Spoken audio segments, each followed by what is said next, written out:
Hello and welcome back to the Stronghold. I'm the Magi, and what can I say? You know a set is good when Beyonce cuts an album about it. All jokes aside though, today we are going to be talking about those all-important draft archetypes so that you can get the most for your limited resource. But before we get into all that, just a quick reminder that the Stronghold is producing content for you across a number of platforms. And Patreon has recently introduced an option where you can follow our content there without the need for any financial commitment. So even if you aren't ready to support the Stronghold is better positioned to support you. So you never miss out on a thing.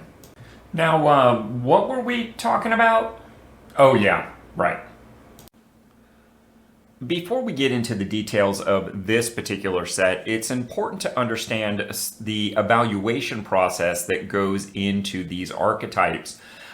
Because we, particularly as budget players, need to make sure that we're maximizing all of that marginal utility to get the very most out of our bang for our buck, so to speak. Way more important than it is for players that are not as budget minded. So there are three main factors that I use to evaluate a limited archetype, and they're not presented here in any particular order. And in fact, depending upon your limited environment, these will shift in relative importance. But first, I'd like to talk about value, and that is a concept that we deal with a lot as free-to-play and budget players. Here, we are specifically talking about the ability of a limited archetype to convert itself into a constructed deck, because otherwise we've drafted a bunch of cards that we might never really play again.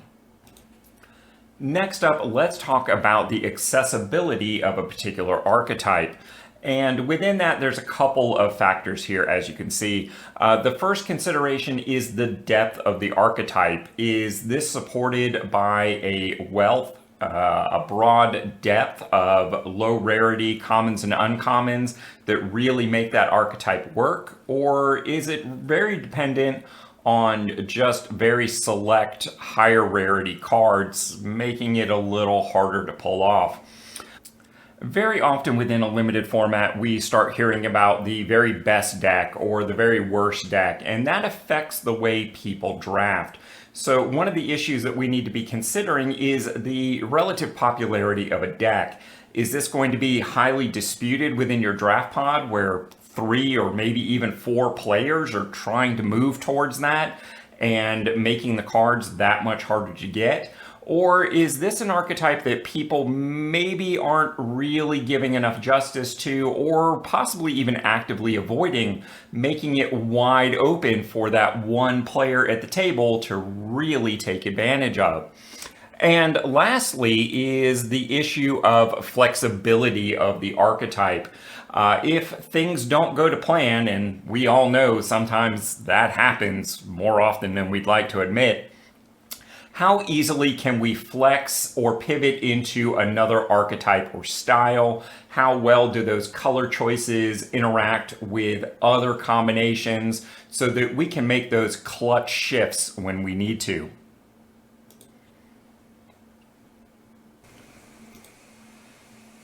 The missing component here, of course, is performance. How well a particular archetype will do within the limited environment against the other cards in that pool and the other competing archetypes. Or to put it in simpler terms, will it win?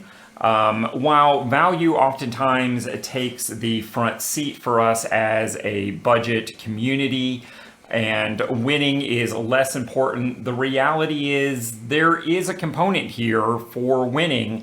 If you are doing any sort of value draft or a token supported premium draft, really just one win makes drafting a better option than just buying packs.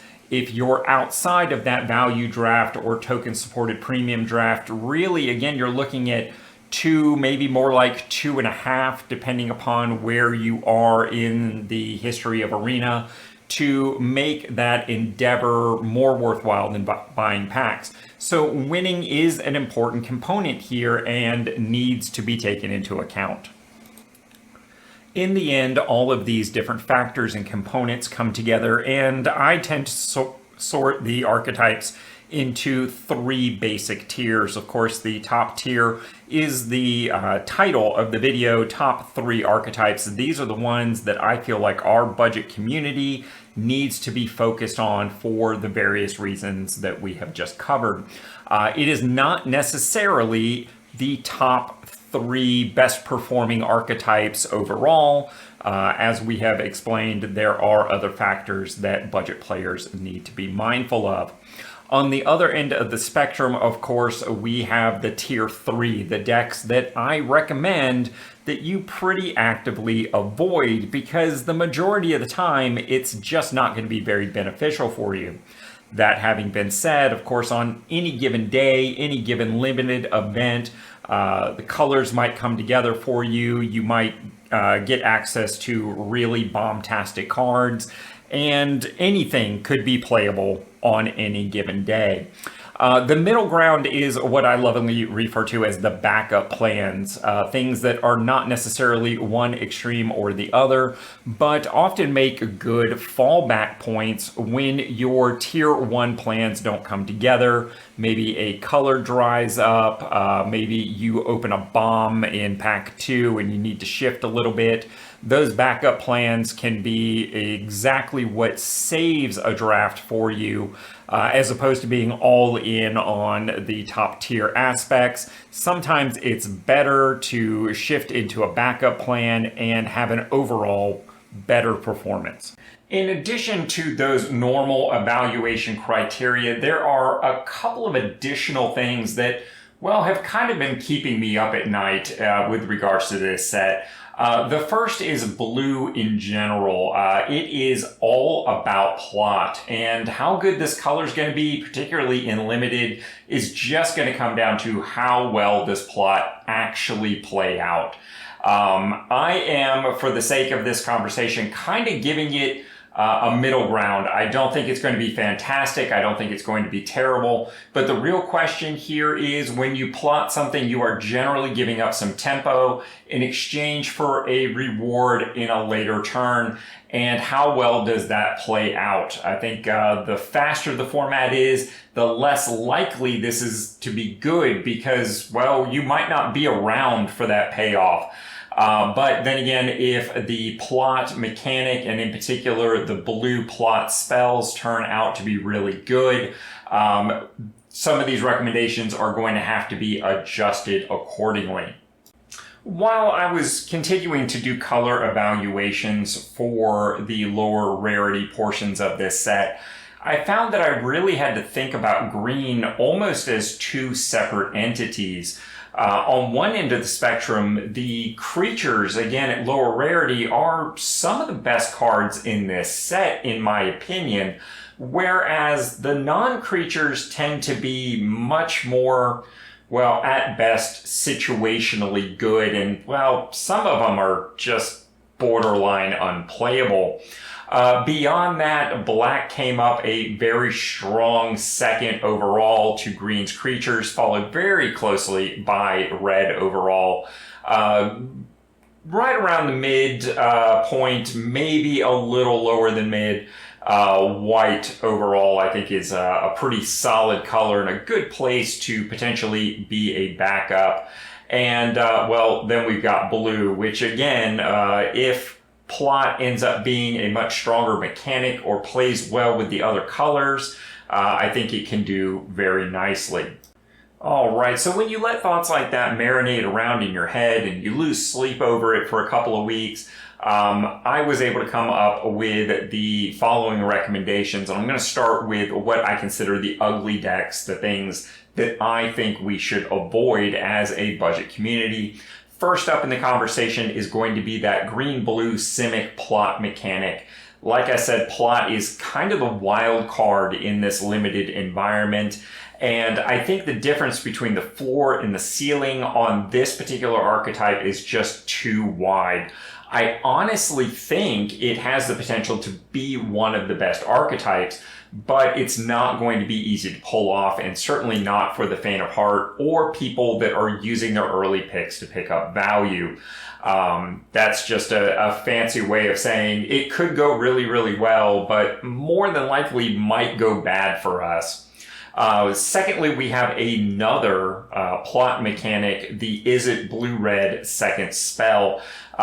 These spell matter decks are always very difficult to make work in a limited environment, particularly for us value drafters that are sacrificing some of those early choices in order to add rares, mythics, and other scarce cards to our collection. Generally, I've got to have something really strong to pull me into this, because it just generally doesn't work out the way you want it to. And last up for the ugly is the black and green Golgari Graveyard Matters. This is really the only archetype in the entire format that cares really at all about the graveyard, and I'm just not sure it's enough to really come across with a consistent deck, particularly for us folks that, again, are using our picks a little bit differently. I do think there's some great cards here that we're going to want as budget players, so don't be afraid to pick up one or two here, even if it doesn't fit your deck, but keep an eye on your playable numbers when you do so. So as tradition dictates, now we skip ahead to the good decks, the ones that I think as a budget community we need to be striving to draft as often as possible.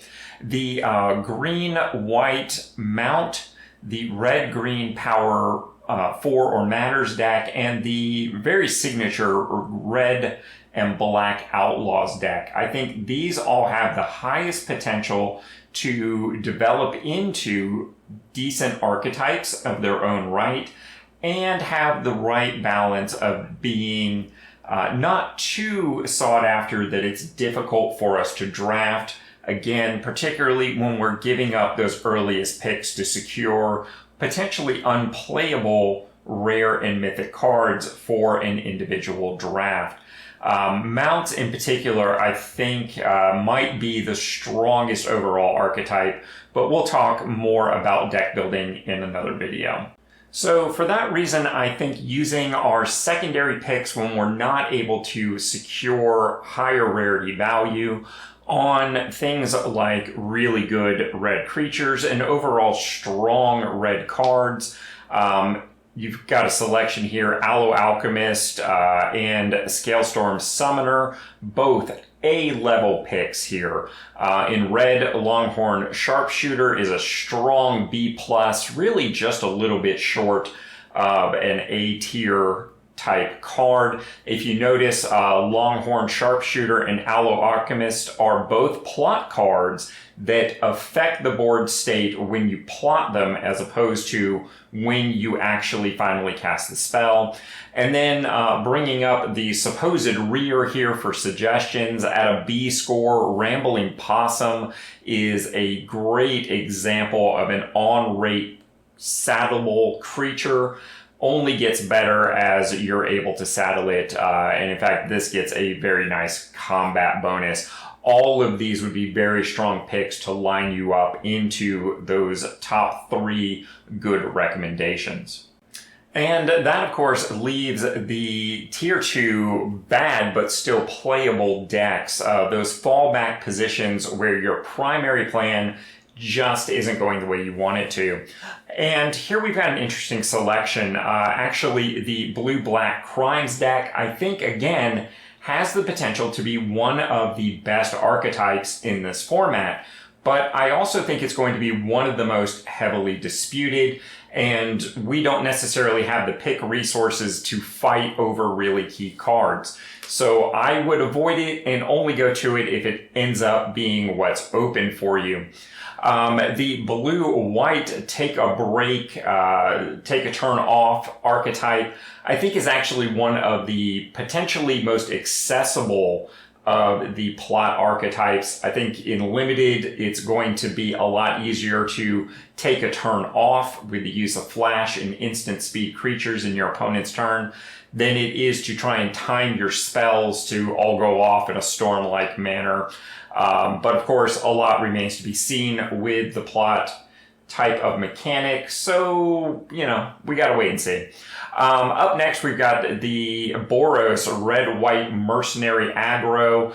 I think this is one of those basic archetypes, and it really does the most to kind of dictate the overall speed. So ending up in a fast-paced deck with some of those good red picks, maybe some of those good white picks when green or black didn't work out quite the way you wanted it to, or should end up with a potentially very fast go-wide style deck that still has a good opportunity to not only add value to your collection, but allow you to steal a couple of wins strictly out of speed. And last up is the black-white sacrifice attrition aristocrat style deck. This one is kind of an Outlaws build in the fact that it cares about your mercenary tokens and things like that. To be honest, this is kind of borderline of being ugly. I'm not sure how well this is going to work out, particularly as a fallback position. So I would almost consider this like a tier 2.5, as it has a lot of the same potential problems that we talked about in black-green, where this is really the only archetype that cares about some of the sacrificial concepts and things like that. So it has the potential to be a little narrow. Now that we've got all that archetypal business out of the way, I do want to take just a moment to be real with you guys. Views and interaction on this topic have been trending down lately. So if this is a topic that is helping you, maybe consider sharing it out with some others. Otherwise, show it some love, because otherwise there might be better ways for me to be spending my time, and this topic might be going away, or at the very least changing pretty dramatically. So let me know what you think.